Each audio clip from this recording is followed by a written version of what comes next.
Welcome to Faith and Freedom. For the next few minutes, we hope to inform, inspire, and encourage you as we discuss the legal victories and challenges to your fundamental freedoms and religious liberties. Faith and Freedom comes to you from Liberty Counsel, a civil liberties education and legal defense organization. Join us now as Matt Staver, the President and General Counsel of Liberty Counsel, explains the latest legal issues all across this country in the courtrooms of America. Liberty Counsel is winning the battle for your constitutional freedoms. Is the abortion industry above the law? In the state of Illinois, they seem to think so, as well as across the country. I'm Matt Barber, Vice President of Liberty Counsel Action and Associate Dean of Liberty University School of Law, in today for Matt Staver. And joining me in studio is Deryl Edwards, a director with the law school and president of Liberty Counsel Action. Deryl, the Chicago Tribune recently reported with a headline, "State Abortion Records Full of Gaps, Thousands of Procedures Not Reported to Health Department." This is a blatant violation of state and federal law there in Chicago. You know, it doesn't surprise me.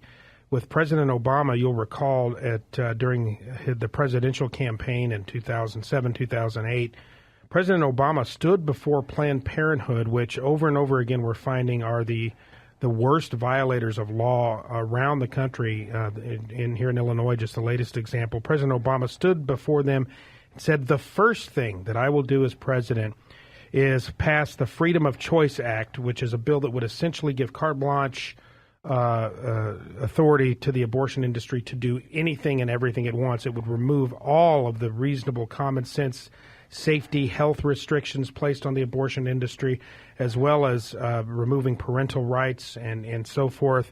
That's President Obama is behind that. I guess we shouldn't be surprised that in his home state, the Chicago Tribune reports that, quote, healthcare providers are failing, and by healthcare providers we mean Planned Parenthood and the multi-billion-dollar Goliath abortion industry. Healthcare providers are failing to detail abortion complications to the state as required by law, one of many gaps in a surveillance system viewed as crucial to protecting patients, a Tribune review has found. The state system for tracking abortions is so broken that regulators also may be missing more than 7,000 of the procedures per year. The Illinois Department of Public Health must collect details about every abortion performed in the state, including whether the patient is injured or dies, and they are even covering up and refusing to report instances where patients have died, which happens all the time, from a botched abortion. This is criminal. There's no other word for it, and no wonder we have states around the country like North Carolina, the most recent, passing bills to defund Planned Parenthood, this completely irresponsible abortion Goliath. Well, I'm sure we're all shocked to hear that there's cover-up and possible illegal activity coming out of Chicago, but in the president's backyard or hometown. But what we find in the report that it's not just it could be as many as 17,000 abortions that were not reported. The story in the Tribune goes on to say some of these could be where patients have been injured or even died, and it just was not reported to the authorities. Yeah. And it's ironic that the organization that's uncovered this is the Guttmacher Institute, which is a pro-abortion organization. Right. They're keeping better statistics on how many abortions are performed than the state has. Well, the abortion industry has a vested interest in covering up the number of abortions that occur, because statistics show now that the vast majority of Americans believe that major restrictions on the abortion industry are appropriate. They know that people, the trend is the tide is turning, and people no longer are stomaching this nonsense about freedom of choice, all these euphemisms that the abortion industry uses to rationalize and cover up, and all this Orwellian doublespeak that they use in order to try to make abortion out to be something that it's not. The abortion is homicide. It is the taking of an innocent human life. They have to put the focus on this phantom notion of a constitutional right for a woman to slaughter her unborn child. They know that when the people see the numbers of these little babies that are being killed, And when they see the numbers of women that are dying in these abortion procedures, because abortion hurts women just as bad as it hurts oftentimes when the women die, especially as it does the babies that are being killed here. So they have an interest here in covering up these statistics. 17,000 up to, as the Chicago Tribune is reporting, have been covered up here, and a number of botched abortion deaths just simply not reported. Even the complications that were reported, they're supposed to report the details of what happened, and they might just say there were complications. They might say something had happened. And what we're finding out later is that some of these later resulted in medical malpractice suits, where this is where some of it's been uncovered. That later on, a lady who had an abortion, a woman who had an abortion, may come back and in a future pregnancy have all kinds of problems and all kinds of complications that can be traced back to a botched abortion that had been done horribly wrong, and she was never told that there was a problem at the time.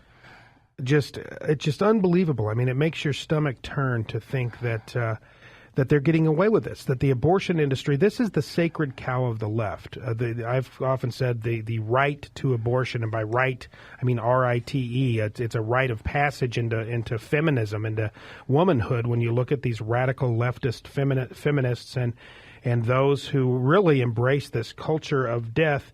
No wonder, that the United States House of Representatives under the leadership of Mike Pence, Nebraska, I believe, congressman, they passed a bill to defund abortion. Of course, it died by a few votes in the Senate because the Senate is still in liberal control, Harry Reid at the helm.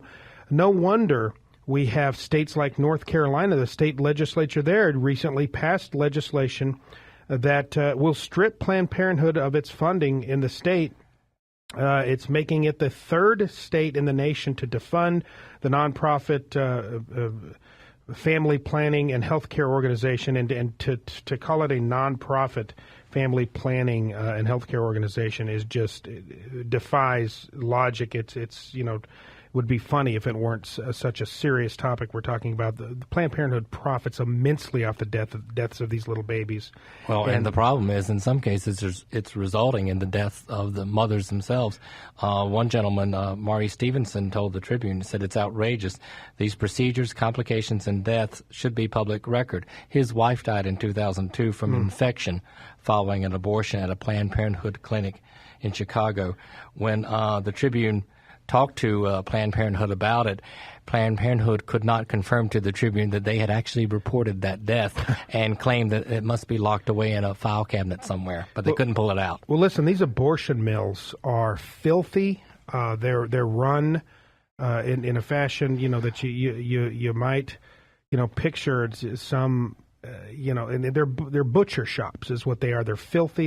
And they're not required to meet the regulations that other medical facilities are required to meet. Again, that's the power of the abortion lobby, that they can have all of these restrictions and health care regulations that are placed on everybody else waived. That's why in the state of Virginia here, Governor McDonald signed into law a bill is expected to sign into law a bill that would bring up to par the same level of requirements and restrictions and health regulations to be placed upon these abortion mills as other legitimate medical facilities.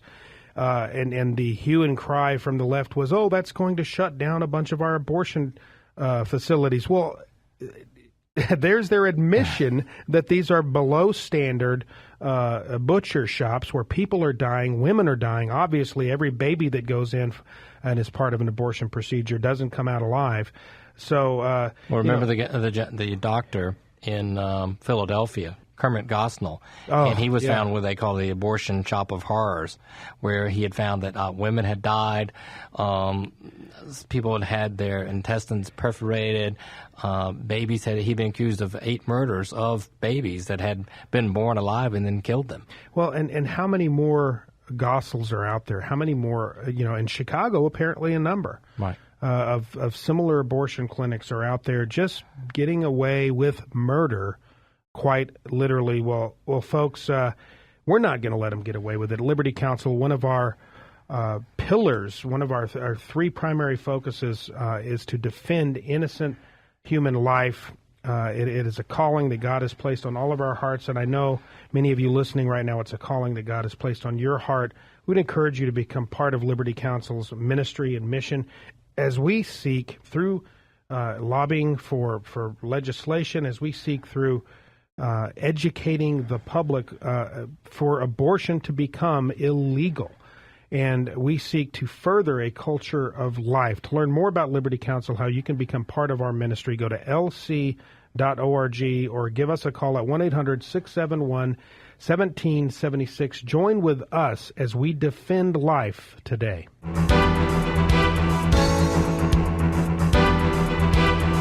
You have been listening to Matt Staver of Liberty Counsel. Our hope is to encourage and inspire you to stand up for your faith, family, and freedoms. We can accomplish a lot when we work together. Get informed and get involved today. Sign up for our free monthly newsletter, The Liberator. We will send it out to you free of charge. Stay informed with our Liberty Alert email update. Just click on the website at www.lc.org or call us at 1-800-671-1776. Tune in next time to learn more about your rights right here on Faith and Freedom.